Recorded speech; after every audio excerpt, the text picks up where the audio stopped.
Corey Massey says in a letter, his family was in danger. He was in danger. I want to let you know, I promise if there was any way that I could have prevented that from happening, I really would have. But to let all of you know, my life was in danger. My family was too. Black teenagers are expendable to the gangs and to the Black Panthers and the Democrat operatives and the unions and the people who are desperate for a win. This guy had a friend named Arsenio Nicholson that hung out with him at school. He didn't get any trouble at school. No criminal record. Corey Massey. We're calling on people to investigate this like they're doing the George Zimmerman case right now. These guys need help. George Zimmerman, I feel like, is going to come out and dedicate his life to having Corey Massey investigated and gotten out of prison along with the two other guys to get to the bottom of this with this massive motive for this to happen. The very next day after Bush was elected, right next door to my drummer, and then somebody broke protocol and went and told him that he was the original target. This is not made up. This is the most damaging, this top 20 atrocity list, damaging thing to the Democrat Party by far that there has ever been. There are insiders, possibly in the Republican National Committee even, that are covering this up, that are being threatened, their families, they're being paid off. This needs to be investigated. Now listen to this, the rest of this Rush Limbaugh and G. Gordon Liddy. Sexual bars.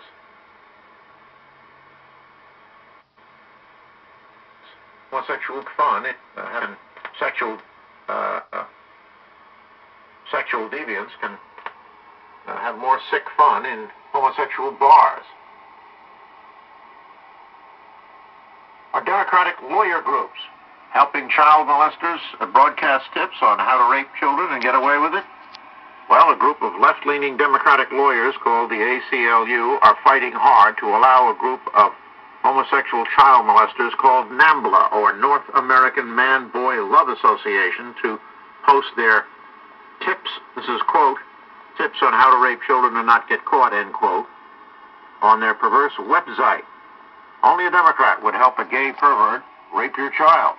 Bingo. Homosexual groups claim to be against discrimination on the basis of sexual orientation, but every year they themselves refuse to let NAMBLA march in the big annual gay pride parade. It is obvious that these pro-homosexual groups are hypocrites who discriminate on basis of sexual orientation against NAMBLA every year, even though the child molesters claim to be born genetically predisposed to their sexual orientation.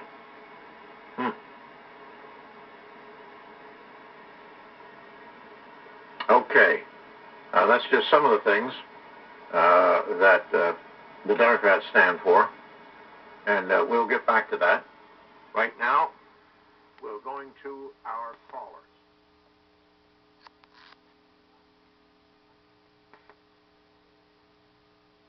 This is Rush Limbaugh talking about gay art in colleges that Democrats want to push into every city. What you're about to hear was recorded off the radio. It is Rush Limbaugh, the #1 most listened to radio host in America. Listen to it, find his voice, know his voice. This is about sick art, what's coming up. 4, 3, 2, 1. If you're still listening, I'm warning you. You got your kids around, you don't want any part of this. I'm going to count to 5 again, just to give myself insurance. 1, 2, 3, 4, 5. Yegi, the artist, explaining to the journalist writing the story the nature of his performance art project. My volunteer was tied up. He had a blindfold and a gag. He could see and talk through it. He had freedom of movement of his pelvis. I engaged in oral sex with him, and he engaged in oral sex with me. I had given him an enema. I had taken and stuffed it in his. That goes on. He all over me. I in him. There was a security guard present. There was an instructor from the school present. It was videoed, and the piece was over.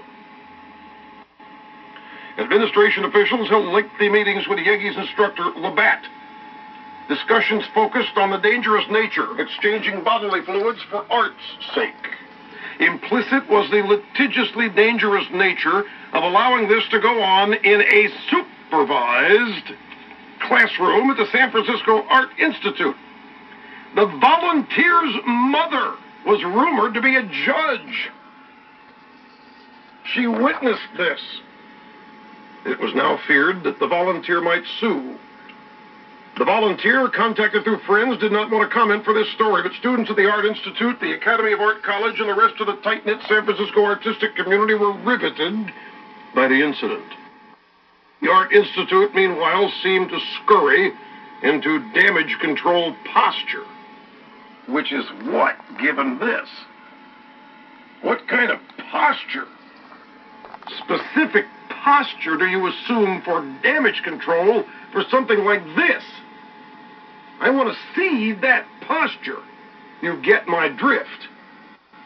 After hours and hours of closed-door meetings with the Institute's administration, even the professor attempted to distance himself from the piece. Said the professor it was plain bad art. Art. This was irresponsible in any context, he said. It made me wonder why anybody would want to do a story about it. Why would anybody be interested in anything as basic as this? Nobody should be interested in this. But the professor said that, but the student, Yegi, said Labatt did nothing to stop the piece while it was taking place. Yegi also says he ran the general premise of the piece by the professor before performing it. The professor declined to discuss the performance in detail. During your tenure in this school, you're required to read The Tears of Eros by George Bataille, where he discusses pain in the history of erotic art. Anyway, there are even more graphic descriptions of other performance art in this story, such as Karen Finley's latest, which involves stuffing sweet potatoes into specific bodily orifices.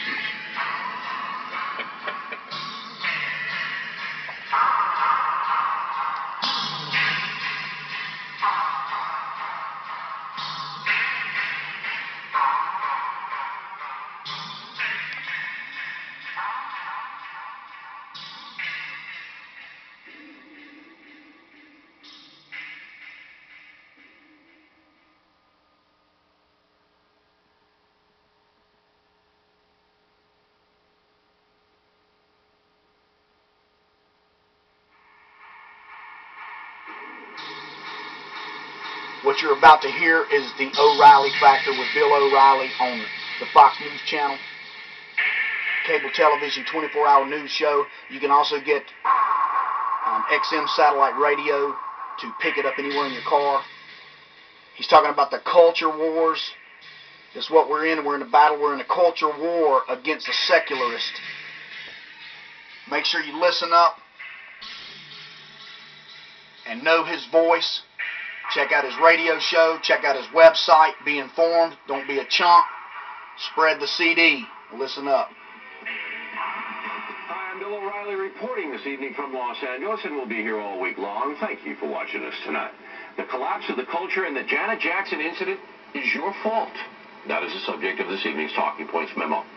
In a column entitled My Hero Janet Jackson, far-left New York Times writer Frank Rich accuses you and me of fostering the debasement of American culture. It's not the fault of the corporations which peddle garbage to children, nor is it the fault of the artists who make the garbage. No, it's you and me. In a diatribe full of disdain for everyday Americans, Rich opines, quote, "The act of a man tearing up a woman's clothes was as thrilling to the audience as whatever flesh was revealed therein." This top 20 came from Bill O'Reilly's show. Top 20 atrocities, every one of them.